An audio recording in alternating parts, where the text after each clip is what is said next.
Merci Bayi Kongomani mbote na bino esengo na ngai ya kusola na bino na libre débat ya tongo alelo tozali jeudi pona tobeta masolo ya mboka na mayo etali actualité nino ezali ko intéresser bino en termes de sujet bo en tenir nga regardé pona mongongo parce que voix ezali déranger un tout petit peu mais yango ekoki ko empêcher bisoter pour que to servir bino wa momesano et en toute responsabilité na ba sujet oyo ezali ko intéresser bino na libre débat ya tongo alelo mama likambo bozali kozela situation moko boye pas particulière où eleki na butu ya lobby na kandu fungula tout un quartier ravagé près de 100 familles le loba komi la belle étoile moto epeli incendie raison na yango to pe source na yango et bani na notaire raison mosusu ezali été ba maison o ba kotongana en tôle et en bois na kati ya bakan ya ba policier ezali ko permettre bango te ba vivre dans de bonnes conditions parce que amélioration ya conditions de vie ya ba militaire pe ya ba policier ezali pe ko passer na casernement est-ce que ba konzi bazali ko envisager ba possibilité wana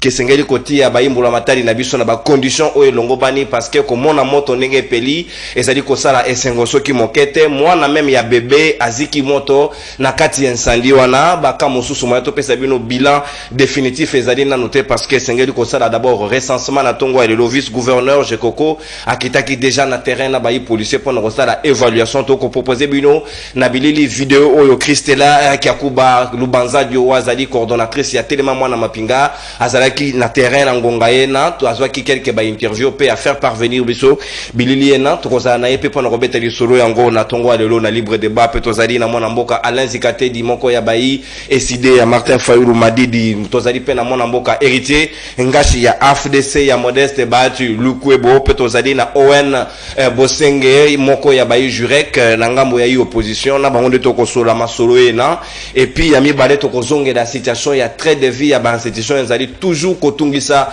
bayi kongomani et pas wapi ministre ya travail pe prévoyance sociale et pas wapi ya kamati mokano ya ko fixer barème salarial ya ba DG pe ya PCA na comité na bango mobimba et pas ya INPP est-ce que ezali vraiment na ngonga lelo pays ezali agressé tout le monde ba ko taper ya ba salaire ya ba $35,000 31,000 36,000 37,000 alors que ba kongoman policier azali ko vivre na condition ya malamu mingi te to kozonga la peine assigé ngo quid alors na fonctionnaire de l'état est-ce que bango ba fonctionnaire public ya l'état bazali pe na ba condition o elongo bani d'abord to banana bilili ya vidéo oyo quand nous fungons la quartier Haïti et Zikaki na butu ya lobby après to kozonga awa pour que to analyser yango en toute responsabilité na ba y invité bazali na ngai na plateau ya libre débat et ya jeudi alelo c'est parti réalisation. Tout comme vous le voyez, tout est par terre. Les camions l'anti-incendie est arrivé mais et quel nango ça la maïté donc vous le voyez, les maisons sont par terre. Comme vous voyez, nous sommes là encore policiers, nous fungons là dans le quartier Haïti. Tout est par terre. Il y a des morts aussi là-bas. Et il y a des morts de l'autre côté. Un bébé qui est décédé. Il y a un bébé qui est décédé. Ils essaient de sauver quelques trucs pour que ça ne continue pas. Tout est par terre. Plus de 100 maisons qui vivent dans la promiscuité sont en feu. C'est ça qui vient à 17h à 18h. Naju va continuer à mailler à Kotoka, maille. Donc, na Kotoka maille, na kiti va continuer. Na tombo la misi boye na mona. Nanga moko susu wana mote bali na studio moko boye, mote bandi wana. Mama na bando bela. Mibeli boya moto ezopela. Mibeli ba bandi boya ba va continuer à maille ba bandi kosoka. Donc bando soka moto ezokufa te. Ndako mibale wana ezaki bandako ya mabaya. Donc jour wana mabaka bandi kozona ndako suswana mibali ba forcer ba super maille et simba te konda kwana pe. Camion anti-incendie ya kito ya kite. Et il y a un retard déjà biloko tu essaie de maïté azope na maïté et l'autre côté milité avec l'autre côté maman destine a tunga biso to na passe moende to bimi ate l'autre côté to bimi kandendo waka boye wapi ba famille mususu ba famille mususu ba ta ku na na kontika na kutile hindi na konyosa ke wala ni ndi siku la kana pindi so to ba to na ndi kama kama na to na kapeni Toi, c'est qui la casse pour moi, t'as pas de gueule à la mission.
Et voilà, merci Zali Kosala Passi, Bilili à Lolenge na, maman Zali Kolela à perdre bébé nae, à Ziki, Shikato Komito na Mutuna, très fondamental, priorité à l'État, et Zalaka sur quoi, alors que chef de l'État a promis quand même ba policier, ba kosomba ndaku, ba kosomba mituka, 5 ans après, est-ce que Toko Kiko se posait question, au regard, il y a autre, Zali comme on a tout à l'heure, moi na mboka héritier ngashi maloba, au mboka wayo, aux aïe na 7 minutes, natina na yango, comment, au vivre, di kambo utuko le kanaka, le fungola mokolo lobby, condition ya ba militaire, ya ba policier, to déclaré en Goa depuis la nuit des temps, ba vivre na promiscuité, ba kabola kanda, kumoko salomoko 3, 4, 5 familles, ba ko vivre na ba bikok, na ba todi, t'as la conséquence de l'eau et rattraper biso. C'est pas pour la première, quand on a mandat ou ya chef de l'État, quand Kabila pe Zikaki, a auto comment on sous quand nous fungola toujours na compte ba policier, comment faut-il résorber cette situation? Merci Ndekonono pour l'invitation. Beauté Naba Kongomani de partout dans le monde, Bokozo Alibako, de suivre cette grande émission. Et puis Mbote na débatteur na Gaï Tozali na plateau. Mbote na bande comme sous Bako rejoindre Bisso. Mais d'entrée de jeu, en 1 minute avant que nous revenions na Mama Motoya Alikamono, parce que c'est une question très délicate au Fotokolobela Yango sans état d'âme, na Lingi P dans la même na foulée, na même ordre d'idée. Il y a qu'à décréer un dossier aussi à caractère humanitaire et social où il faut déranger ma famille ébélée des victimes. Ils allaient dans le quartier Bongo Kindobo. Ils allaient juste à côté à mausolée à Tate Etienne Tshisekedi à Mulumba. Un monsieur du nom de Christian Etambe est sorti dans décharge mi-balai signé en 1990. Oyo et droit de propriété sur 56 hectares. 56 hectares aujourd'hui occupés par des familles. Je vis des images à Mondi Bandeko, tout ce qui s'est passé est allé effroyable. Il y a même une école Moni coranique, école musulman, où il y a bana, bakotangi sabango fele, bakolié sabango bazalakawana, plus de 220 élèves, menacés Kobuka et Sikawana parce que tout simplement ce monsieur. On apprendrait qu'il a des entrées, ce monsieur Christian Etambe Azali n'a pas entré et pas il y a Didier Boudimbo. Donc il utilise l'influence de Didier Boudimbo pour obtenir des jugements. Il y a l'Okuta, exproprier Bato Bazali n'a droit na bango. Donc Azali interpellation à l'endroit. Il y a Bakonzi, il y a Mboka Congo. Voilà, je reviens sur la question où Ezala qui posait par rapport à Likambo et Italie Lobby. Je commence par témoigner ma solidarité parce que les familles ébélées perdre les dégâts en termes humains, tout comme en termes matériels, les alliés énormes. J'ai appris dans la vidéo de Rolanda, il y a un bébé qui est décédé dans des conditions calcinées, vif. Absolument. Et donc, je témoigne mes condoléances les plus attristées à sa famille, mais aussi la famille, à ma pingagnon so bazali na Kalofungola. Moi qui vous parle, j'ai une tante qui était policière, elle est décédée à Koufaka Salaka accident accident mikoua et ainsi de suite, dérangé jusqu'à les parties là quand le fond la donne quand le fond la malam et donc il passe makasi qu'on perd de moins dans la circonstance déjà qu'ils vivent dans la pauvreté et va perdre les sous va bien à bango modèle ya bongo qui ton côté tout a été calciné, tout a été détruit et tout a été ravagé et zali vraiment une situation très délicate sikawa tokobeta li solo ya camp les camps militaires, les camps policiers, le Kani Bazali. Je vis le président de la République, côté militaire, au moins Sali fort et belé, mais côté à police, Penza, je peux le reconnaître que beaucoup n'a pas été fait par rapport à militaire. Il y a beaucoup de camps de militaires qui ont été réhabilités pour certains. Aujourd'hui, vous prenez pour le Malébo, vous avez côté qui colle. Aujourd'hui, c'est pour les militaires, les officiers supérieurs. Mais côté à la police, aucun camp, à ma connaissance, n'a été réhabilité. Même dotation en termes de véhicules, zéro.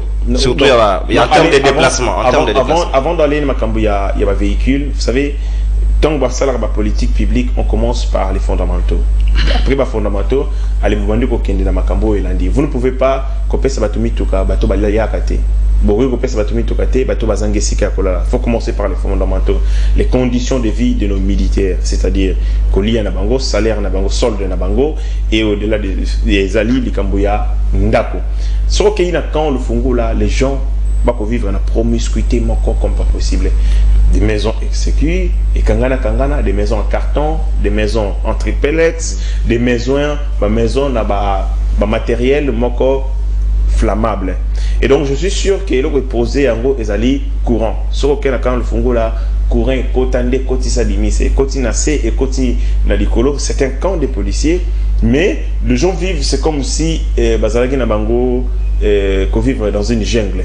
Tout le monde fait ce qu'il bon lui semble. Motakati mo eteni nae atongi monda konae ou Alexis courant koto on a besoin de 5-6 lignes na kati ya camp, alors que c'est le lieu où il faut mieux équipé, mieux sécurisé, parce que bango mutu ba veyaka sur la sécurité des autres. Ceux qui bango mo ba vivre en insécurité, comment vont-ils veiller à la sécurité des autres? Donc comme les policiers, vous prenez quand Kabila, ndenge moko, ok, quand le fungo là, ndenge moko, même quand on a quand Kokolo, hier j'étais à quand Kokolo, voilà, c'est incroyable. Donc, au moins on a que le rôle banlieue, les camps policiers, et ça peine banlieue, il y a ndenge, il y a kosaganate, to kosenga tata mokondi, atala kaya la police, mais namoni na projet au Salami, on a tenté il y a payer ça logement décent dans la policier, mais singeli n'a pas militaire et singeli paye fort wana et salama à niveau à la police pour que pareil cas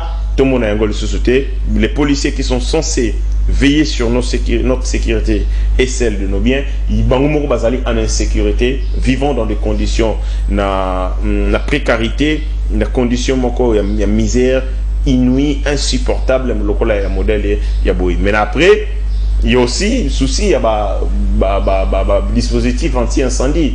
Je vois que Kinshasa, na monagité, tous à peu près na ceux qui, je crois ceux qui ont camion anti-incendie avec qui tient incendie, je ne pense pas qu'il y ait comme une cinquantaine. Donc il y a aussi un problème. Quelle est la déjà politique? Déjà dans la vidéo balobi na biso mutu kanti incendie et secours et là ta na maïté donc beti tour et baluke zone. Mais là c'est une comédie. Ouais. Comment on peut venir avec un véhicule anti-incendie qui n'a pas d'eau? Un véhicule anti-incendie sans maïs et zali le rôle c'est inutile en réalité. Utilité la ngwe zali. Li pesangiti. Na tongo. Li pesangiti, li pagu toko comme la mona maï, mais quand un véhicule anti-incendie et zangi maï inutile et se déplacer et il y a qui ko sala nini et il y a qui ko sala visite d'inspection et constater que ma moto zali bongo et zonga ou comment. Donc je trouve que même politique nabiso en matière, il y a lutte contre incendie et c'est on a perdu ici vous avez les sénateurs Floric qui dans 8e rue du métier industriel à cause de pays moto. Donc il y a beaucoup de choses à faire. Ces pays c'est un véritable chantier où dans tous les secteurs vous allez vous rendre compte que tout est à refaire. Donc je partage, comme je l'ai dit à la table de cette émission, la partager solidarité et compassion d'Angaï. Il est temps que tout ça la moussala ou esengeli dans le secteur et la police, parce que ceux qui nous sécurisent ont aussi l'obligation bazalipe na mérite bazala sécuriser en ayant des logements décent et en vivant dans des conditions et qu'on aurait dignité à police. Merci, mon amboka, héritier Ngachi Natondio Botondi. Avant que tous on a un deuxième sujet, on annonçait Bino avec des salaires exorbitants. On a un mari en open à sujet au Eliboso. Mon amboka Alain Zikatedi, Hollandais Nabilili tout à l'heure. Bilili Kokipé au défilé na background réalisation, s'il vous plaît. Est-ce que vous allez d'accord, maman perdre bébé nae Aziki, na moto et pays na Kachaka Nufungula, alors que situation ba policier, chef de l'État Yebaki Yango, a prometaka bango même. Mais si ko lelo comment toujours marié en gote na réalité ba tu vois comment reperdre ba vie humaine tikino lelo. Merci Ndekonono. Et ça d'abord passe na lingaki kutu to bandata na premier mais encore les gens bandé na oyo et moto parce que marié on kata to ki mamote. Ndeko Chilombo tango zo lingai ya ko yiba pouvoir ya peuple. Assemblée ko kosa ba policier na ba militaire bande ko kosa bino poyo akomi na suka likamwetali motuka likamwetali ndaku non eza pasi makamoto lo batang suto ko tozo mona neta makama aventure est-ce que yebi likamuyo ko tanga awa nande ko ngasi boko bakama promiscuité bande ko promiscuité ali nini et ali lolenge ya kobika oyo basangisi koko mwana papa esika moko na place moko moke Na todi na kati ya mwa kikuku bikok lelo est-ce que bike non il n'y a pas une différence entre paka jumanaka militaire toka ba policier. Ah, c'est trop fort. Mais na biso neko kene omona lolenge bato bandi wa vivre na paka juma. Il a raison. Ouais. Que nous allons nous mettre vivre dans le camp. Donc non, okoyoka mawa. Oyebi que pendant notre tanga, j'ai fait une étude sur la promiscuité. Promiscuité est la cause belée dans le milieu social. Promiscuité même, il y a un comme qui appelle la base de la violence, la viol. Vous imaginez que non nekona yo parce que ana mwa musa ko salate aza sanse so uti ko sokola alo la bilamba akangili putaka na tolo miko zawana ako kita ko to na sie ako azola taka na bilo parce que ko to muso kelete zati tu peux te rendre compte et ça la mabo na ba mama oso comprendre comment maman mususu azolo kabana injustement parce que ana choisi Condition batieli ba. Condition au botier bo imposer bango yango. Kene côté le ba sokolaka. Cour commune coûte bien. Toi la peine à wana eza coûte deso eza ya mawatro. Far West ça de marana. Far West ça marana. Otoko talinde konono. Ache na sachet ba. Moto ako kende akena sachet na ye. Ache kaka. Anyati bora bwaki. Tu peux te rendre compte de konangai. Tala condition ba les policiers oyo akola libanda oyo azana niveau ya kosala mosala pona l'état pona mboka. Ndiko ngai, est-ce que tu peux te rendre compte? Batinde koyo na condition, c'est là où je vous disais que tous on la sima. Batine na condition o azana makokite akende ko luendaku. Pourtant na mibeko ezali. Na mibeko ezali. Les indemnités de logement pour les policiers ezali. Ndeko non. Même des chasses, il y a un moment où il y a un contraint de battre un syndicat. Pour rénovation policière, le dernier policier, il y a 233 000 francs. 233 000 francs, motoyo, anabana, anamwasi, et c'est batanga, balia, bakendeko, kene na kalufunga wana. Omuna lo lengi ba pesa ka kisi, n'hôpital na bango. Mais oki mawa. Il faut préciser que quand le Fungo les en a banlieue était les voisins centre-ville pardon voisin à Gome na lingwala et dans centre-ville oh monsieur peut-être par exemple Sika pour la lemma de ngai pour le ka obima wana okeniti na quartier les akanini na on repère 4 pour na quartier wana na sima parce que tokata wana pour na matete ouais hein ndeko nono po bimo kele matete c'est tout un problème Nebisio boye. Bandako e bende na tina niveau moko lingati. Comment via zarake yo olongwe oyo tala TV pas baninga passe pour na moko TV za TV. Besi baza moké. Donc on a mis des gens dans la condition moko inhumaine. Policier. Le loyo tout le courant. C'est vrai que vous avez cause des courants. Mais yo pesi moto snel yo yete pour le colonel ni au recadrer ma campo ma campo za côté wana moto e moto ke no ana mo radio na ya ko sa nini akobele benda wana ngolo ko kiba ko ba kusirikui so ka anda ko moko me ko pela moto esili yeba ke no ekei. Est-ce qu'on peut parler de l'absence de l'État na désormais? C'est une absence totale de l'État. Mais yo on met tout le monde na bate ndeko tu le moyo yé olobi alaki kutu bango ataku tango 4 soit pas ta muto 400 il pouvait peut-être chercher à louer une maison mais aujourd'hui au tiers moto na condition oyo aza incapable parce que makamba ba policier na ba militaire na yebi yango mwa mingi parce que on a fait beaucoup de rapports beaucoup d'enquêtes sur ça na compte ya tellement mwana mapinga parce que na za rappel secrétaire général na kati ya structure na mbongo chef de l'état prometa ba policier wana. C'est quelque chose qui existe déjà. Chaque policier a le droit à frais de ménage à $9 le jour. Mon wane bimara ba boomer ba nguma ba liaka yango. Mais t'as la condition moi na bebazo zika mais mutumo ba kamata kalomea wana zo kwa yango azoli yango aussi au vu de tout le monde sans punition. Siko yo tuna motuna, c'est parce que ba kende ko tulombo comme ça la cope yo azana ka cope yo. Akoko ko azana ka cope. Pour comment yo la ki bato? Basong c'est là. Yo ça donne. Alors bien que ils ont mode de vie na biso rétro commission. Donc il y a moko déjà à kenda ko institutionnaliser ma comme li cop vraiment ta cop ils en ayé. Comment yo zo ba que non $9 bimaka. Pour na policier moko walia les jours. Mokolo. Mais mongo wana e comme que pas ya bato c'est ba liaté. Et yo ba que ko mokote.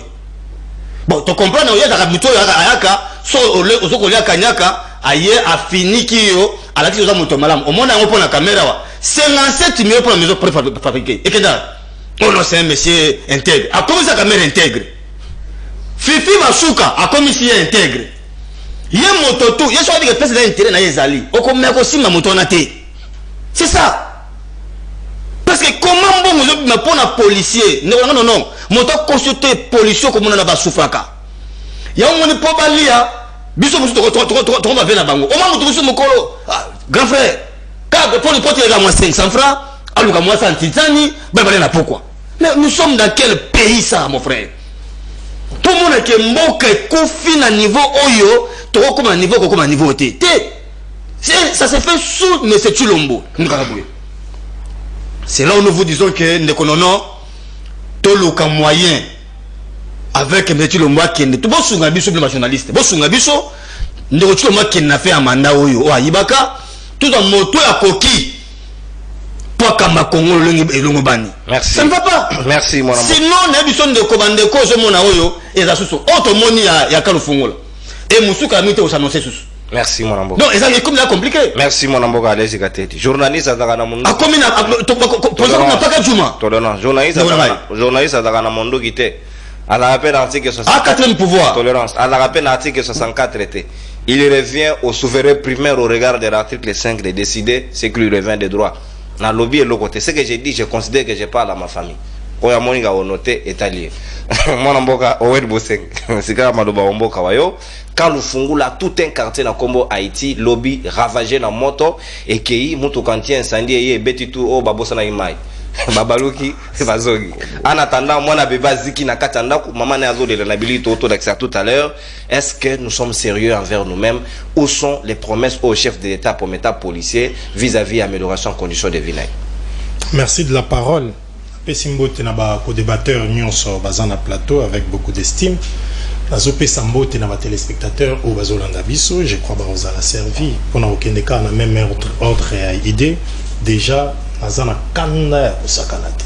Bon, on les lit. En tout cas mais non déconne. Mboka ndenge bozoloba awe community nous avons une population orpheline. Il n'y a pas d'autorité.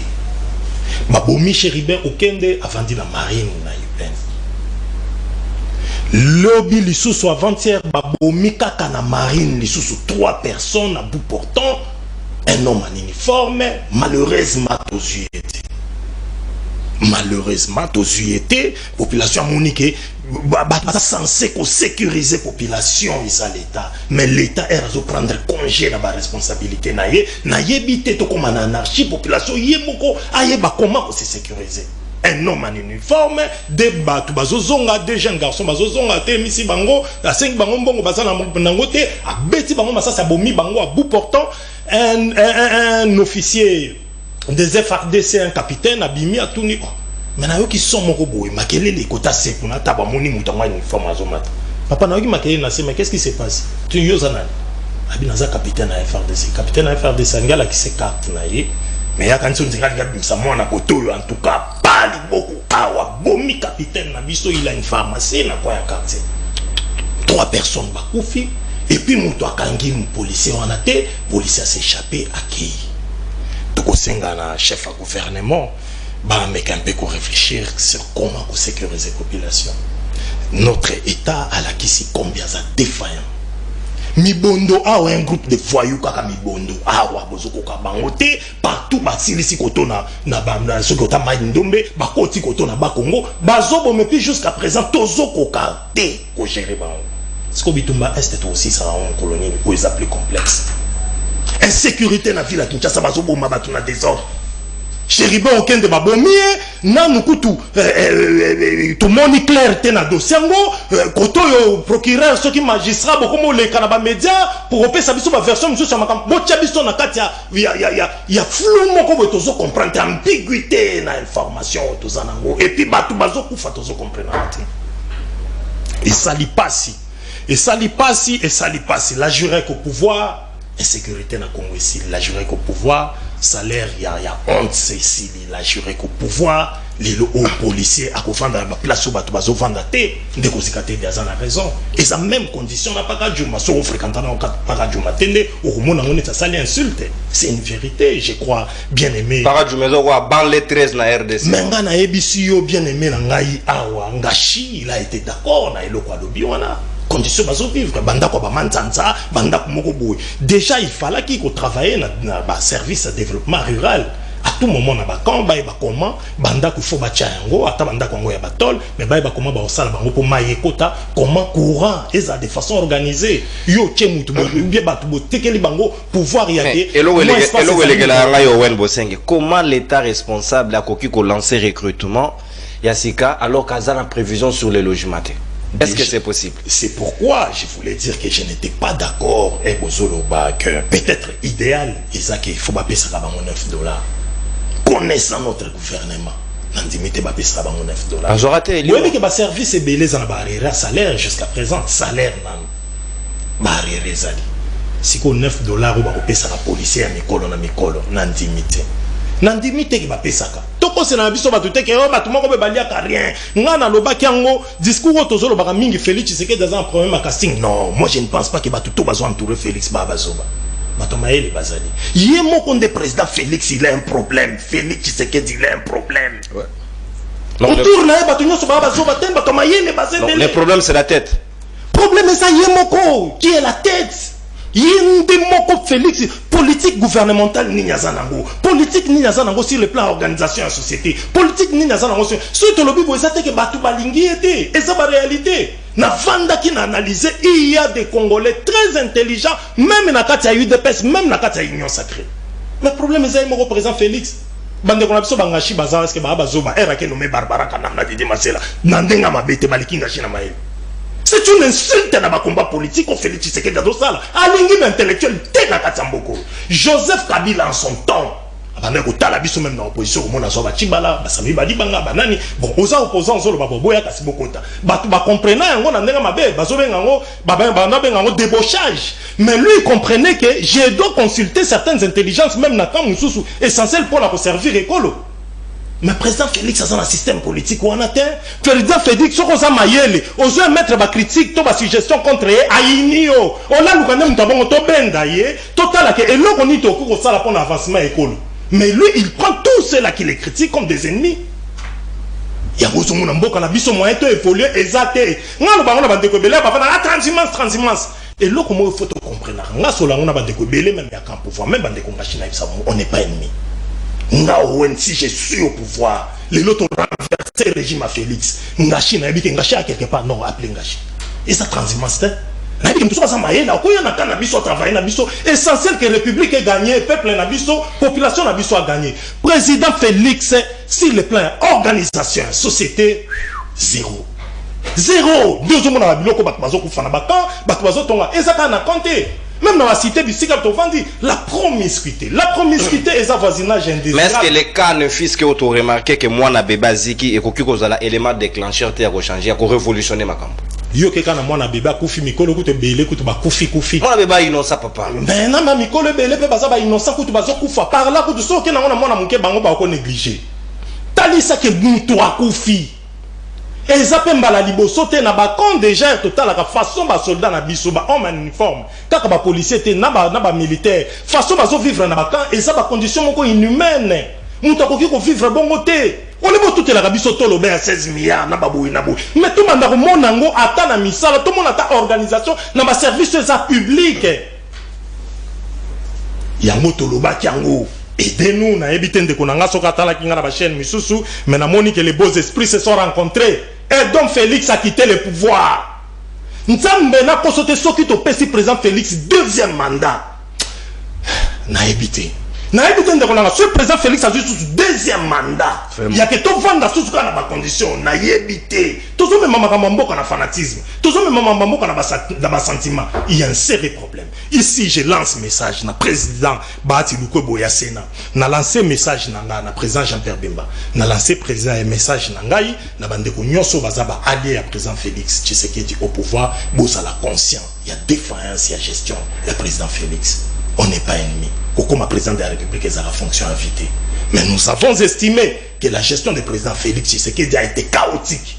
Désolidarisez-vous de Félix Tshisekedi. Faisons en sorte que Félix Tshisekedi soit parti. Les élections en format O avec Kadima, Bisoto Lingiangote, la preuve comment tous les acteurs politiques majeurs ne sont pas Nakatia, processus électoral ou organisons de bonnes élections. Faisons en sorte que le président Félix Tshisekedi, tu as été notre président, histoire de reconnaître Rango, vous avez fait ce que vous avez pu faire, mais bah, défi est ma casse pour Namboka. On pense que les maires de. Merci, mon Namboka. Owen Bosenge, coordonnateur et puis président national à Jurek, Oezami Nakati Ngambo yayi opposition, Natundio Botondi Sikawa. Mariage, il y a premier sujet, na deuxième sujet, Ezali. Tout le monde a un sentiment, tout traité makamango ndenge longobani. Mon Namboka hérité ngashi na zongelio. Ministre et à travail, Claudie, Ago Kamata arrêté pour nous fixer barème salarial avec des avantages sociaux, tout inclus, pour la Bayo Italie. Comité de gestion, il y a INPP, Yomoko Moni, bagatelle somme de Makona, 37 000 $ pour la DG, sans compter certains d'autres avantages où ils allaient occultes, 36 000 pour la DGA et 31 000, 35 000 pour la Bayo Italie, PCA et les autres délégués. Est-ce que vous avez frisé injustice c'était pas à Congomani Moussousou comment la situation aux policiers a dit qu'on vivre en Angolelo député reçoit 21 000 $, ou comment on a DG mandataire public bako kamata belé à Mossolé qu'on servir moka autre chose. Est-ce qu'on ne peut pas revoir à la baisse certains avantages à bateau et pour nos quotas là quels sont les secteurs prioritaires autour du à Missoloyen? Merci na motuna nayo mais d'entrée de jeu na ko ibisa ndekolangai Alain. S'agissant du secteur, il y a la police et l'armée, conformément à Mobeko ou corriger les policiers, les droits de grève sont interdits. Et donc, les alliés qui dépendent de la législation, ailleurs, ces droits de grève est reconnu aux policiers. Il y a un moment où la policier va donner la caserne, par exemple la France, qui a manifesté parce que ces droits sont reconnus. À l'Abisso, il est interdit aux policiers d'exercer les droits de grève. Et donc, toute forme et engagement collectif pour la police est interdit. Ce qui va léser de manière individuelle et c'est qu'il va saisir l'administration, ce qui va se réponse à l'occasion va saisir justice de manière individuelle. Pourquoi est-ce que Namboka Loko habite au Congo le droit de grève refuse à l'interdit? C'est parce que tout outil que l'équipe à un moment est belé en regardant notre histoire politique, l'armée a joué un rôle importante dans la déstabilisation politique aussi, parce que beaucoup de leaders ont utilisé l'armée, les formes de revendication et salamina structure militaire, des groupes de rebelles et ainsi de suite. Et donc, laisser les militaires et les policiers exercer les droits des pressions, les droits de grève, et que vous avez la forme instabilité et sont liés à sacrifice, mais sacrifice même avec un sacrifice et c'est une quand il y a beaucoup de conditions il y a malade pour que ça le sacrifice parce qu'on dit le sacrifice c'est un fardeau il faut que c'est la banque sous fardeau à ma capacité de là où ils allaient reconnus par la loi donc droit de grève est interdit dans une ville comme sous qui à lobby par rapport il y a débauchage et à Kabila vous savez on fait la politique par conviction dans la zone de idéo la gaï en termes programmatiques. La co-région doit être posée à OL. La co-région doit parce que vision aux autres partagées à l'État, ils allaient la même organe partager. S'il y a coïncidence des visions, alors on met maillot, on va porter et tout malayo. Le groupe on a pas raté parce que vous allez Mastalangaï.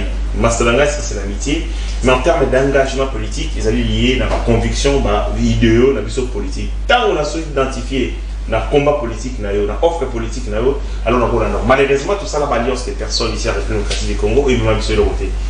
Comment expliquer au Congo ceux qui ont alloué la partie à Moutoufouma Fingal et commence à s'insulter sur les détails. Ça va finir parce que les raisons pour lesquelles ça va les à Bouzova. Parce que les gens qui se sont réunis autour de l'idéo, ceux qui autour de l'idéo, au final, la famille, il dira la ligne hôtel aux huit par rapport à la vision de la vision, par exemple, les sociodémocrates et le hôtel.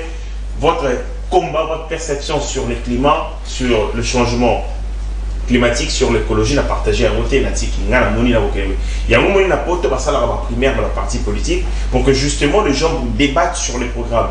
Vous êtes tous candidats, mais quelle est la perception que vous partagez sur la transition écologique? Quelle est votre perception, par exemple, sur l'industrialisation? Mais malheureusement, ce sont des alliances autour des individus, ainsi de suite. Donc, quand Kabila prenait des gens, ils ne le prenaient pas du fait de leur intelligence, ça répondait à un agenda politique et où ils fragiliser les uns au profit les intelligences, oui, mais est-il que ces intelligences aient dans le cadre de la même vision? Au-delà de ça, et comme il a besoin de politiciens et ce n'est pas intéressant. Pour boucler, il y a promiscuité. Les alliés Namakan, oui, je partage largement mais il faut reconnaître que beaucoup a été fait. Avec la gratuité de l'enseignement, nous avons pu mécaniser beaucoup de nouvelles unités. Ce qui pour l'endéco à l'aise n'a partagé douleur et mandéco si pour la Bango, le président Félix Tshisekedi n'a pas répondu à ma préoccupation à Bango, il y a d'autres qui peuvent dire oui. Tel et l'autre salaire. Par exemple, la PSK là il a fallu côté inutile pour aller Banda Bakongo, route Bakongo, Tikoya Awa, tout ça quand la mort qu'on appelle bypass. Vous savez les embouteillages à la côté bypass voilà. Les lots, les alliés à partir il y a trafic, au Ebini qui notre déjà qui moins ça et puis les Ebini côté à Bel Air. Transport économique Banda qui moins ça, si pas la mission là à 500 francs conséquence. Mais tu connais ce matin, ça va tout 1500 pour le transport, elle était comme 1500 francs, bon, on peut pas suivre les prix. Donc, on ne peut pas tout résoudre, mais on peut poser des jalons pour permettre. Beaucoup vraiment déstructuré. C'est un pays qu'on doit reconstruire complètement. À ta commune, on dit un ça là va miracle mon côté. Au Hollanda, d'abord les fondamentaux, lutter contre la corruption, ça a été créé, qu'on crée richesse et enfin qu'on redistribue de manière équitable la richesse en termes il y a charge sociale il y a l'État. Donc les autres miracles malheureusement on a l'impression qu'on vient sur le plateau de télévision pour faire je ne sais pas de la démagogie aussi à la limite manipuler les consciences comme quoi ceux qui vont Félix Tshisekedi à Longwe, alors le Congo deviendra un paradis, un éclatement des doigts. Ce n'est pas ce discours. Les avantages, mon amboka. Nazongi na avantage. D'abord, il faut noter que Mokanda Bomoni, sur la place publique, c'est faux. C'est un faux document. Moi, je suis ministre Azali, ministre à parti RDC, Excellence Claudine Douzi, Azali, il y a un parti politique.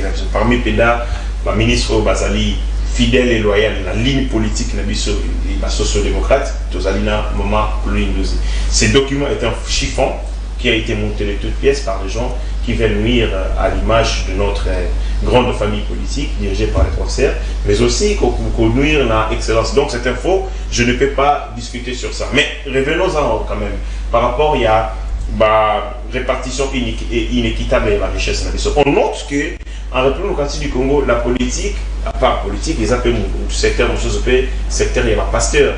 Les amis locaux là, secteur d'ascension économique et sociale. C'est-à-dire les gens vont en politique parce que il sait qu'il a la possibilité, il a la latitude de changer, de transformer sa vie par bâton magique du jour au lendemain.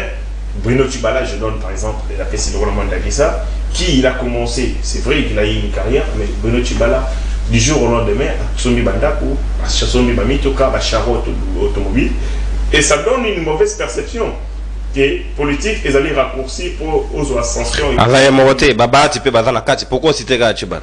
Non, mais lui, c'est un cas patent de vie, parce que Namuli Nenge, Bruno Tshibala a bongi na misu nangai, donc c'est normal na le makawana. Yoko tangela nga makambu ya professeur Bodese Baiti, azalaki de na misolo na ye avant que temps songa na botama. Donc c'est difficile na ça la comparaison. Mais Bruno Tshibala na yebie na lemba, et puis na yebi place aux ko fanda na ye pour ma maman kuna na lemba. Et moi te donne la paix, mais ngaïté mais yé, et donc je sais comment il a changé sa vie du jour au lendemain. Il va parler à gauche et à droite, donc on a une sorte de gens qui viennent en politique pour résoudre les problèmes de Congo économique, et donc du coup l'engagement politique pour les aller servir. Nous avons un leadership mouton, une élite mouton glouton qui vient en politique pour nous se servir. Il y a une sorte d'inéquité. Les politiques font tout comme une classe pour se préserver et s'arroger le droit que les cabattu nyonso. Donc ma député ni bazawana ma député nyonso no mo. Bawanga na pe 21 000. Quand on document lo wanga na ma. Bawanga na pe 21 000. Mais non, les documents c'est un faux d'ailleurs basali moi je demande nous avons la loi sur la cybercriminalité. Il faut m'enquêter ça dans ma case pour envoyer banani bazali ba auteur il y a torchon et puis ba répondre là ba acte na bango. Ma député no mo na bon même ba baninga na mo ba candidature rebelle 20 000 candidatures. 28 000. 28 000. Mais le 28 000, on a député 21 000. Bon, selon en termes de contrat social, yo allez journaliste, yo allez dans le secteur de l'enseignant. Réforme nini oyo yé na molo. Parce que c'est ce qu'on devait faire. La sécurité. Ce qu'on a comme député national et tout le monde a réforme dans le secteur de la sécurité. Je parlerai que de ça. Il y a un moment où député, Azana écologiste, député Azana défense. Mais ici, vous avez député, il est journaliste, il veut être élu député, aucune proposition, même dans le secteur et dans la presse. C'est-à-dire, nous avons des gens qui n'ont aucun idéal, aucune vision. Merci. Ils viennent en politique pour s'enrichir. Et combat, ils allaient combat au photo salabiso. Ces combats, il y a rendre une société juste, une société juste et équitable. Merci. Les gens ne peuvent pas se considérer comme privilégiés de la République au détriment il y a la masse où on va tramer la misère. Merci mon amboka. Très bien. Natondio Botondi. Sikawa, comment se fait-il que Karaneng Yomoro lobby tout à l'heure que politique s'arroge à le droit d'avoir les gros morceaux biso mansus totiga la de la farce. Jusque là les documents n'a pas été démenti par la ministre elle-même. Donc ici, position Yangashi a gardé en position contre AFDC ministre Nabango, ça c'est votre démarche, nous vous concédons. Souffre aussi à vous supporter, position Baninga Basus. Très bien. Yoka Maramobimi na kata document. Sentinelle, vous devez veiller sur vos salaires. Et vos salaires pas DG. Une sentinelle vaut $600 le mois. Jardinier, on a 500. Domestique à $1,600. Est-ce que bape ça rabango yango? Oh papa. Todo il a démenti parce que certaines sources peuvent bien introduire car à la ministère du travail ils affirment que le document Nezali est vrai. Todo il a démenti. Si quand on mboka Alain Zikatedi, est-ce que di kambu ya lolengo so sali ba sommation elo kendetina ba $49 000 pour un DG. C'est quand même trop fort, c'est quand même injuste, c'est quand même indifférent. Il y a n'a pas surtout comment on apprend à policier, mais batumongo boye asukolara na tonga de manière mutukana na carburant l'état zongi na nda peut-être pas signer mon candidat, ba ko pesa yebela mbongo. Pourquoi? Makambo yongasha salaka yango tinda surtout utiliser mo ba arme non conventionnelle mais to réservé on peut te moquer ngashi d'abord la liboso d'aller koyeba était effectivement là on parle le même langage les comme liboso mais peut-être tu m'as mal compris dans le but te banani ba kenda ko revendiquer te na yibongo te na biki yango ba pimela bango syndicat dans le but ndengo wana do ba poussa bango ba revendiquer kate c'est ce que j'ai dit. Donc là on n'a pas beaucoup plus on ne sait pas contredire entre nous mais avec précision on peut ça mais et là comme on a que non avant qu'il toque ne pas mon l'absence de l'état les lots na rond-point ngaba ndeko motuka oyo esalaka incendie selon certaines informations bandeko ba se rendre compte que solomoko ezobimana ya mabe na se ya motuka na se ya motuka wana banyau bakomi koya koluka kolia bato bakovana ndinga wana lelo bakokoka te ko vivre solo makasi et se sont rendu compte que yana moto azika akufa na se wana mais motuka tilo balongolaka te tala mboka ti lelo motuka wana ezali et moto akufa na se balongola ete akomi da kopola solo makasi bato bakote wana bako vivre na solo ya moto. Rendez-vous compte to na mboka nini ndeko ngasa lobia wate bato bayeba kakala ketolaka na nzela moko pona kokende je ne sais kokende matadi to kokende koto ba mitendi mais lelo yo boye to komi na nzela mosusu na ebite ndeko nga wel bi to ba tisasa malamo nzela wana soko za na inikini par exemple nzela za na triangle ya inikini o matio komi na trafic okeyo leki kindele oketi okomi na kimwenza nzela na yango eko tourner et ça dit arrêter ça yango boye et ko zonga suti na bypass na niveau ya Bel-Air toza ko rond-point siko yebisanga ndeko nzela wana shungi na nini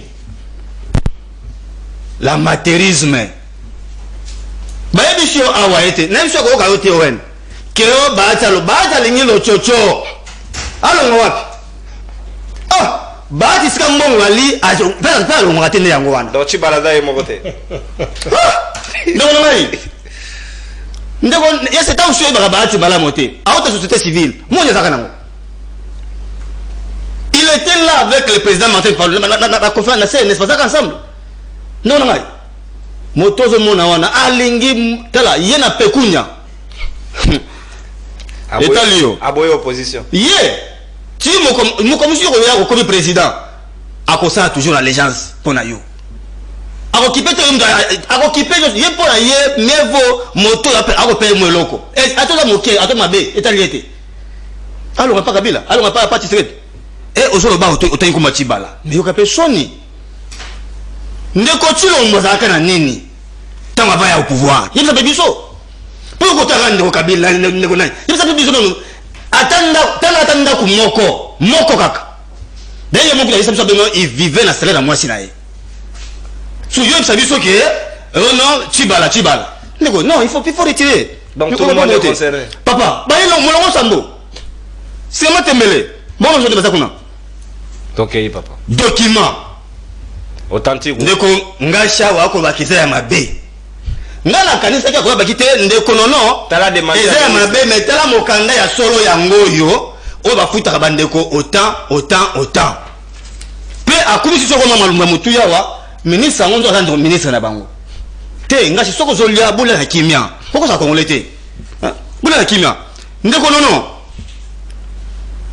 député ya Congo demandé ça là $21,000 ba wanga na badaka na munoko papa na munoko mdaya na mkanasa te na munoko sénateur azana plus de 21,000 ojuba ministre ya biso ko ngwana ba savari ba ministre d'état ministre simple ça varie ba VPM ça peut aller même na ba $100,000 papa ekenda kamolo ekena musika ça dépend des ministères et autres aux aba kasolo ba catégorie na bango ba vice autre ba 40,000 mata ceux qui ont eu président de la république yemo kuta oka soni po ba to ngaba ganga to to salaire na ye oh c'est Nicolas bango yo muto travailler ba salaire na ote on appelle ça liste civile yo bien monté bon on sala na ndenge nini yimi tata biso lokola moto lokola Trump alobaka te ngai bo pesa ngaka mo elembo mino oboya ko zo elembo to yoka ngone manungu nungu ke akoma kana ba 2 millions de dollars to kana nungu nungu non mona ke ngona yimo yango mona akopani asuma va moto ya 3 pinete akosomba bon policier yalo okende ce qu'on dit autre mandataire c'est-à-dire bon monsieur na portefeuille basnel ba régie de zone ko mona kawana ndeko bana pekunya ya deux fois te no mona kangwana yango mona soki ayoki ka kiono batiane akomi bomma il est prêt à sacrifier même son enfant à cause de ça motangela oh ndeko oyeko na sikoyo mokanda oyo tala mbongo eza ya solo ngashi kokosa te mbongo eza ya solo ba oyo so moni atiki kimikili na ya otaki comme na un médiocre là ya funa wana wa maso na funa wana les depuis que tu avais cité le nom là que je ne saurais pas citer un médiocre là tanga yoki ka ke te fazaka ye PCA ba payer 35 000 Lukulasi Lukulasi 35 000 mais ba yeko joa policier on en a dit ça yo ba pesa ye 233 000 francs. Même pas ça, $50. Même pas. Donc un policier n'atteint pas les jardiniers à DG. Papa, ça va contredire. 233 000 francs. Nga sa okumisa awa que to mécaniser bateau. Nga sa okumisa bateau que le huissier à fonction pilote à combien? Et le secrétaire général à fonction pilote à combien? Parce que ce sont les grades, il y a souka, il y a liboso, il y a souka yangoan. On démontrer awa tension salariale. Il y a bateau et les inégalités. Ndeko, est-ce que nga sa contredire ngana biso ko mo ndeko non. Logement pour un fonctionnaire Oazali ATB1 c'est 17 000 francs. 17 000 francs. Voilà, les mois. N'ébissio. Indemnité de transport c'est 33 000 francs. Na lukiem batingi nga ngolo ko na yelo pera preva o mona na yoka na trabo na yoka mawa. Mais yoka siko toke na ndeko. Siko toke na o mo ba toke na comparaison. Awa babenga ngoboye. Allocation fixe. Voilà ba logo des babenga ngona na ba député des invisibles. Les invisibles. Voilà ba tiete soki ba tsaka tonga to ça. Ba biboye oh muso babenga ngoni les indemnités techniques $2650 indemnité technique. Donc soki muto bane juipan soki jardin na juipan avant 2650 ah nzambe tata sunga biso pardon. Les indemnités mensuelles $30,000 ah nzambe toleka papa sikoyo omonde bonde basawana yazali soki ata mwana mosana na ye a vu malade c'est l'entreprise qui supporte soki serir na ndako et baby c'est l'entreprise qui supporte. Soki chaussure ne fongwa mais soki chaussure ne fongwa ba ke ko rabiboche yango ba okende uzawapi na entreprise mais motu yo ko kotisa yango mbongo soki na yeso ke toni na mutu yinyo sonde konanga même ko kele pas lavandier c'est l'entreprise c'est dans la convention collective dans ngwana. Mais pourquoi ne pas faire l'inverse ndeko tala tu gagnes une minute faire l'inverse pour la police est-ce qu'on ne peut pas faire l'inverse ndeko non ba ko sécuriser ndeko non oh toko ba vantité na ko bisayo c'est constitutionnel et frito kabola nkita ya mboka équitablement article 58 ndeko nanga non bango ba ko lingelo ko wana te na pesi exemple là yemoko ndeko Chilombo bana yemoko soit qui moto qui a lingé Congo il ne faut pas tout ce qui touche là et il s'est créé d'autres avantages dans la voyage naïe. Tu peux te rendre compte alors biloko boyé bozo luka ke budget ya mboka emata parce que komona ke to bana ko déclarer bana pour Mobutu okomona bato ni bazali bazali mongo yo sa mboka batie yango na catégorie moko bazali minoritaire. Merci mon ambo mais bino o bazali ebele un enseignant touche combien de konono les lots. Merci Zigate. Donc c'est pour vous dire que il y a et le quoi que ça la partie de konono na bisayo nous avons tous des charges sociales presque attends numéro mais et allez mutonda ala pour ça ala pour ça kolata ala pour ça kolala merci parce que so ko tayo so na muto ko sango nini yango moni kanyaka moyesi la malamu ezali merci Alain, merci occasionner bateau merci Alain, au débordé d'une minute pratiquement de oui, au comment il a 9 minutes 20 secondes de congache na la chrono bien pour na bino nyonso Kongomani numéro ezali affiché na C ya logo ya libre débat bo bengi biso bo pesi biso makanisi na bino na obino bozali ko penser to ko pesa bino kaka oyo et monani na place publique. Nous on ne crée pas des événements, nous on ne crée pas des informations à moins que c'est un sujet de réflexion. Si ce sont des faits sont sacrés et c'est totika yango kaka bongo. Mwana mboka wen bosenge sika ongambo maloba ongambo wayo avant que to kamata ba pet to la possibilité ko pesa conclusion parce que to ça na marge.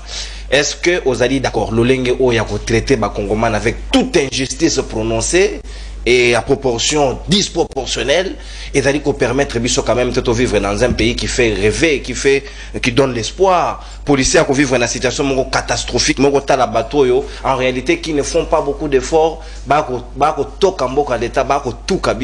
alors que biso monto se retrouver. C'est injuste, il faut que le paradigme soit renversé. Bon, et le Colobi, ils ont moi passé, ils ont passé maintenant, ils ont réfléchi, il faut qu'à tout y un cadre à sujet. Ici, tu évoquais cas policiers. Mais policiers, vous avez 233 000. Mais trop de Congolais, Bazali, Batanga, Basissa, Baklas, à 1 franc, Baswaka. Chômeur. Chômage, et puis ça ne dit rien, la bateau Bazana pouvoir. Ça ne dit rien. Ça ne dit rien. Chômage, ça est makas, Nakatamboka.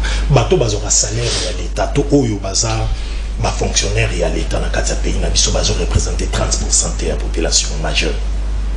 Bazo représenter 30%. Au bas dépendant de l'État. Batebele baza dans l'informel et bazo boko la pe mabota ti so ki apembe bimi un jour ba kufina et marqué betu dans ça. C'est ça le Congo. Awa na landi de konanga ngashi. On a déjà owende na zaboy en réfléchissant. Est-ce que un gars encore ba ke totali batu na kam soso réflexion na penza et que cause la basée sur l'amitié non? Sur ma qualité, ma compétence, mon temps nazana. Et aux ba biso likambo a vision, il y a aucune vision. Il bisangelo ni sangisa ba tina Félix, c'est qui c'est le plan vision. Il dépêche ba socialiste. L'intimité ba ça socialiste. Information. Excusez. Et là on y sangisa MLC na Félix Tshisekedi. Ba on va libéral. Voilà. Et là on y empêcher Félix Abi ba zo bloquer pour taper PRDP ba socialiste. Très bien. Ok, puis nous avons besoin de nous savons de quoi nous parler. Et puis je suis heureux.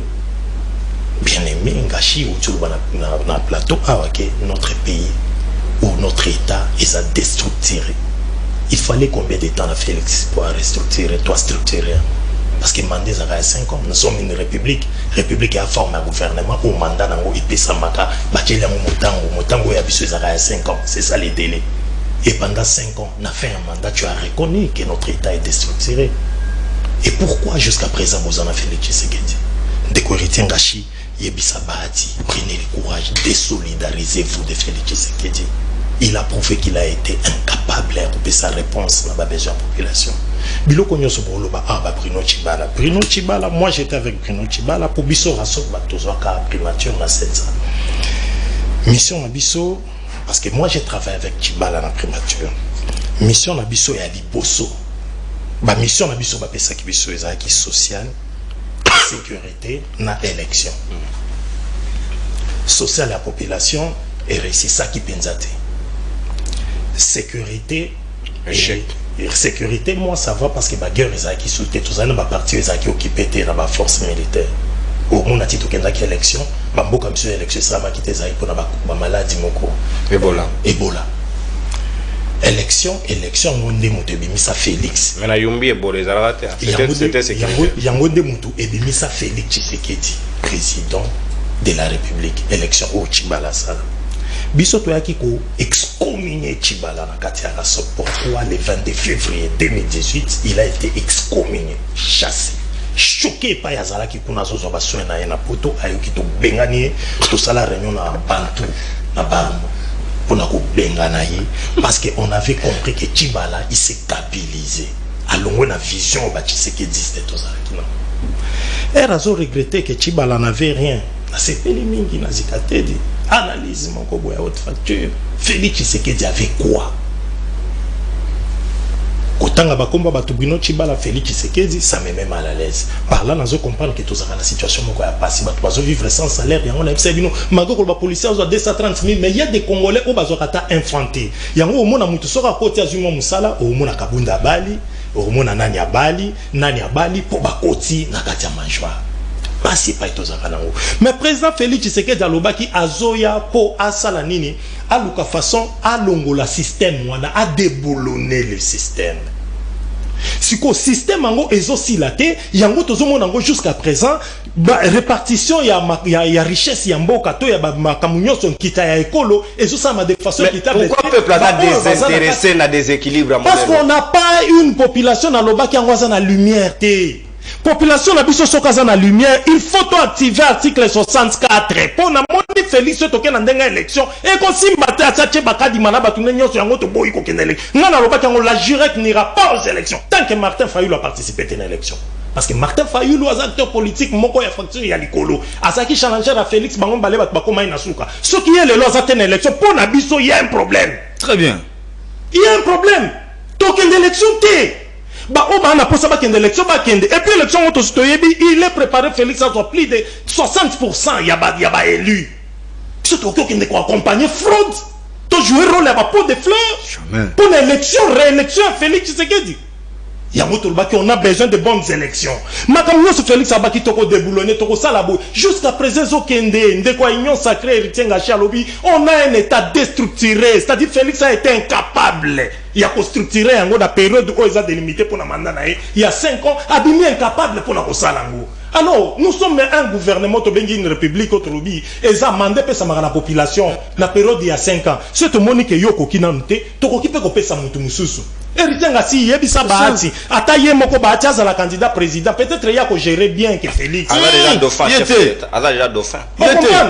Azalata candidat Yebahati, Jean-Pierre Bemba, bon, dans Yebite ce makamune kuna ya nini obalobara na ekuna là. En tout cas, on dirait le Congo pena ba bi ezakapena définitif. Yenga zana moya za sous candidat président Zate. Alors il y a ça comprenant que moya za candidat président Zate, il faut se ranger derrière Félix. Maintenant c'est pelaka mingi bande komisio so bazana kati ya MLC bozo conscience. MLC Jean-Pierre Bemba qui est dans la dictature T. Ce qui est à koki ko za la candidat président T na MLC bol comme tout ça za candidat président. Maman, Jean-Pierre candidat président, bon, il y a ce qu'on m'a dit, MLC, beaucoup de non. Nous avons beaucoup d'amis dans le MLC, tout ça, là, on a débat dans plateau, c'est aussi ici, bango moko libanda plateau, ba ebi de ko biso MLC ko, Jean-Pierre Bemba mutako tsaka biso na union sacrée on a makasi, mais biso l'esprit na biso, to za capitaine na Félix. Ma FBima. Et c'est vérité. Tous on a le même état d'esprit. Yango tolobi awa na kati ya mboka na biso tomoni na ndenga élection iko simba te. Biso tolobi ke biso tokokende te parce que biso nga par exemple je suis Tshisekedi c'est le père.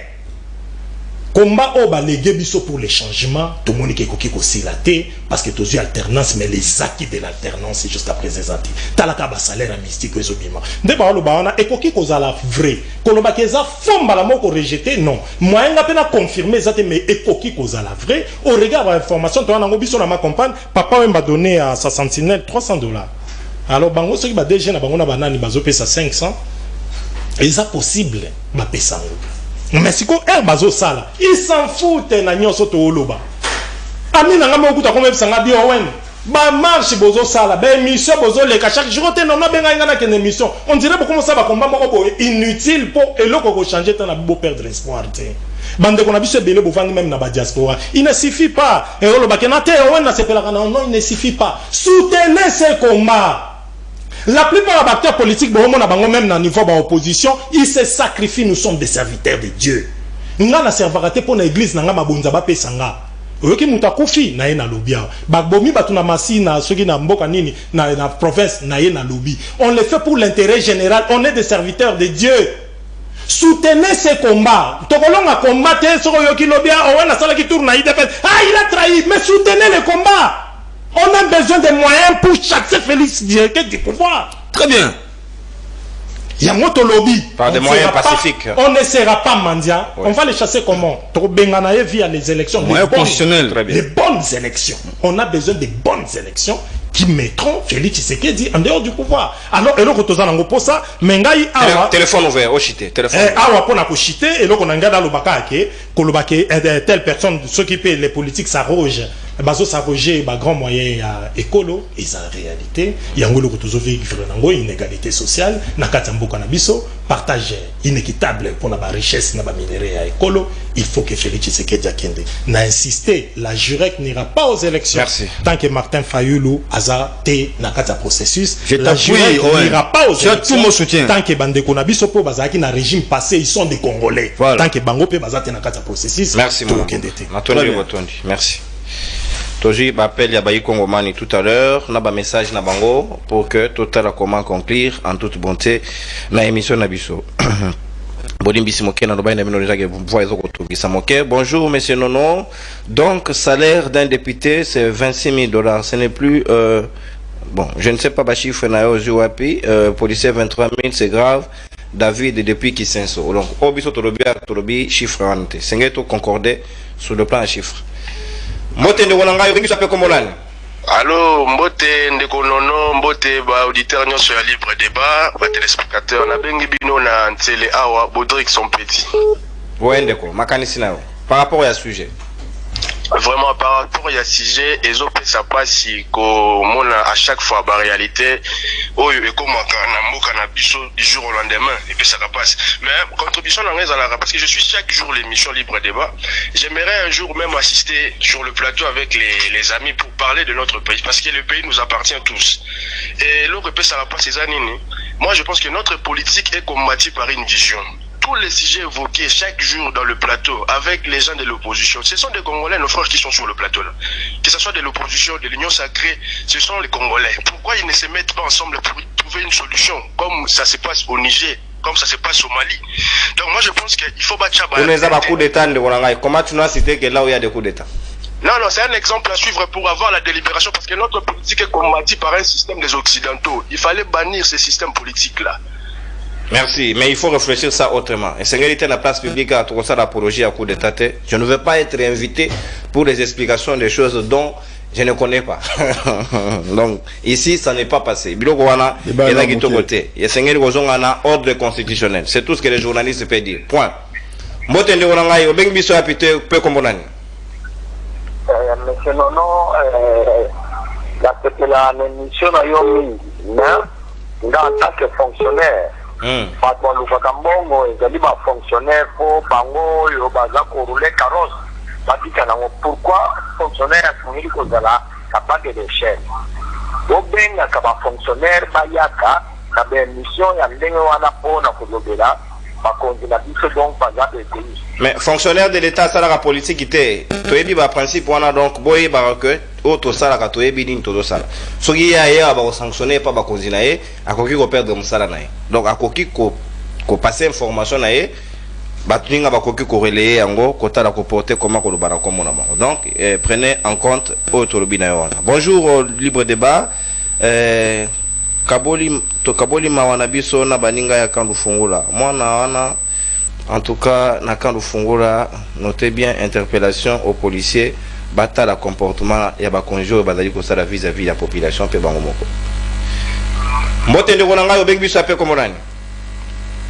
Allô? Allô, de Kozali déjà en direct. Comment on a eu na Lombango au Bengibiso appelé comme on a? Makasi plutôt. Monsieur Eyou, ouais. Tokei de Go, le bas moins volubilité, le bas moins bango s'il vous plaît. Oui, Monsieur Yumu, n'a combien en télé. Makanisina. Ah oui, merci beaucoup. Bon, injustice sociale, banda kala, oui, injustice sociale et banda kala, na politicien na biso. C'est un système où il faut banir d'abord l'élite nationale. Et ça, la réflexion sur ce qu'il y a réellement. Toujours pas branché dans le cadre du tribalisme, haine, pas créer de confusion, l'essentiel pour développer un hôtel. Merci, d'accord. Sur d'autres ici aussi, tu as fonctionnaire, va s'organiser, va revendiquer, va droit là-bas. Puis nous, vous attendez qu'on parle de vous. Je n'ai rien dit, gars. Oui, la lobby, c'est que ça les locaux. Je n'ai pas dit ça. Ne m'interprétez pas. Je n'ai pas dit ça. Ce que j'ai dit là, j'ai dit ça à ma maison. Ça ne concerne pas l'émission. Mbotendeko, bengi biso ape comme on. Bonjour, maman. Oui, ndeko nangai, makanisi nao. Oui, nani yeba vraiment. Il tient à soutenir lui. Je crois que nani yeba. Aya soutenir pas les Congolais. Ou bien aya soutenir les individus. Est-ce qu'à soutenir l'individu na place ni no remarqué ou relever yango pona ayoka? Non. Est-ce qu'on peut couper ça quand bango maluba sukate après ba peine ba réaction na ba bloco toujours c'est na bango. Parce que ça le constat que même au cas na bango a été reproché que ni no pas ba répondre à ça. C'est une minute na suka. Pour toi ba que ba ka pena ni s'il vous plaît. Laissez-nous ko bahati. Est-ce que na Congo peut être nous savons que ni bahati c'est ça bango ka ça. Pour reprocher nini, faut pas ça direct et précis pour na to noter. Oui, je vais reprocher parce que l'être wana 21 000 dollars c'est pas wana. Aïe c'est pour wana nangu. 21 000 dollars ba député wana le comment que et vrai. Bon, il y a ko wana on est très à ma bebo na bon. Non. Parce que le problème de possible vous plus de vous. Vous allez me gêner. Ba c'est même on a beaucoup na Kabila. Ni no ba c'est comment c'est na Kabila. Mais yo, est-ce que ba c'est un affaire na Kabila yo na Kabila. Merci Ndeko. Merci. La télé aussi c'est le temps. Aspect on a sengeli peut tenir en compte. Si vous voulez tous avoir plus de temps, cotisez-vous. Demandez à semaine 13 d'ajouter le temps. Parce que le temps commercial est allé. Il faut tenir compte de tous ces aspects. Et les journalistes, quand ils se tiennent comme ça, il y a des aspects hémorroïdaires qui interviennent aussi. Donc, tenons aussi compte de tous ces aspects. Ce que vous avez vu. Moi, je vais un peu comme on a. Oui, ndio wanangai mwana matete makanisi nayo na peli na emotion na yango bandaye ta medicine suka posta na hizo population baje c'est changer kilombo bonjour na kia la kakicho baje atuka na election alongwa atsende ba yesilombo toki azoyo kangakie. Il est président de la République. L'Obana est avec élégance, papa. Lui-même, il y a un retour comme Konzamboka, papa. Ok. Président de la République. Ok. Il est tout qui a ça, je réclame ma parole. Tout qui est non, à ça n'a pas bon. À l'unité de la démocratie n'a pas bon. Parce que vas-y souffrir. Parce qu'il n'y a pas de naza, il y a un activité. Voilà, vous qui s'engagez, papa, si le long de la haie, si là, merci Ndeko. Yo aussi déjà 50 ans. Papa là enseignant. Est-ce qu'il y a comme un âge à retraite? Oh moi non vraiment Zambetata. M'appelle Nakati. Message on Instagram passé. Émission Pesiri, Bosunga va policier. Au revoir tout le temps pour un nouveau numéro. Bye bye. Et rediffusion 17h30 et puis 22h. Émission les gars à 10h na 9h30. Baningo va benga na nzela Singapore benga na Tongo na pokwa te na pokwa to ko zo par exemple ba message ya bandeko bazali banda ya mboka et puis ba appel na bango bino bo benga en direct parce que besoin la possibilité à kokota pour que to sola mbala moko. Ceux qui ont bengi les papa d'or encore. Ceux qui ont essayé ba ebina na répondre à bango. Émission ici. Au revoir et salutations à mon révolutionnaire mon fils que j'aime beaucoup. Salut. Au revoir. Tout à l'heure.